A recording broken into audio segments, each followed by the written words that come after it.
Hi tech lovers, it's me your one and only Madam Etta. Na siku leo nimekuletea hii mashine. Hii mashine tunaiita paper cutter. Ni mashine ambayo tunaitumia kwa ajili ya kukata karatasi. Ni mashine nzuri sana. Inakata karatasi vizuri tofauti na ukitumia mkasi. Inakata karatasi kwa kunyooka kwani ina vipimo ambavyo vinakuelekeza jinsi ya kuposition karatasi yako ili karatasi yako iweze kukatwa pasipo kupindapinda. Kwa mfano, umeprint labels, umeprint business cards au umeprint document yako kwenye karatasi ambayo hutaki uitumie karatasi yote.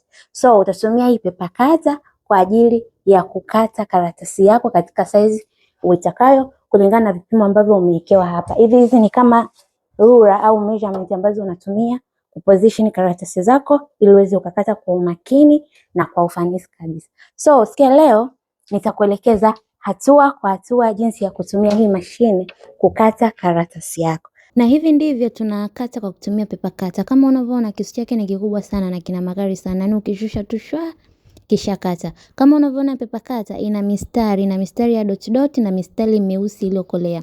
Hiyo mistari meusi iliyokolea inaonyesha vipimo ambavyo ni common tunavyovitumia kwenye printing. Kama hapo unaona kuna A3, B4, A4, B6 hadi B7. Hivyo ni vipimo common ambavyo tunatumia kwenye printing. Kwa hiyo ukihitaji ukata karatasi yako kwa kufuata hivyo vipimo, ina maana imekuonyeshia marker ambao ni black, ni vipimo common. Lakini pia haikulimit, unaweza ukatumia vipimo ambavyo vipo katika dot. Ni jinsi tu utakavyo position karatasi yako na ni jinsi ambavyo hiyo karatasi yako unahitaji ikatwe. Maybe kama umeprint label unataka ukate mule pembezoni, obviously huwezi ukafuata hivyo vipimo vya karatasi ambavyo ni common. So utakuwa unatumia hizo dots kuposition karatasi yako au ile lebo yako ili kukata sehemu sahihi ambayo unahitaji kukata.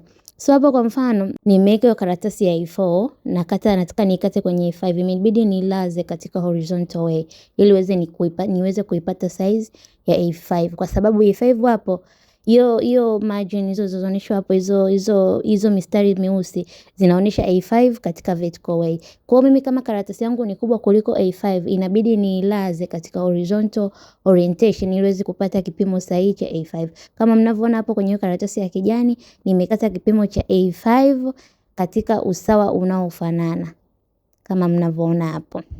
Na pia nimeichukua ile karatasi ya A5 ambayo nimeipata baada ya kukata A4, nimeenda kuikata kwenye kipimo cha B6 lakini nimeilaza, sijaiweka wima, nimeilaza ili nipate kipimo sahihi cha B6. Ukiweka wima hautopata kipimo sahihi cha B6. Ukiweka wima B6 inachukua ukubwa wa hiyo karatasi. Sasa na hiyo uliyoikata uisimamishe wima. So ili uweze kupata kipimo sahihi ni lazima uweke katika horizontal way upate kipimo sahihi husika.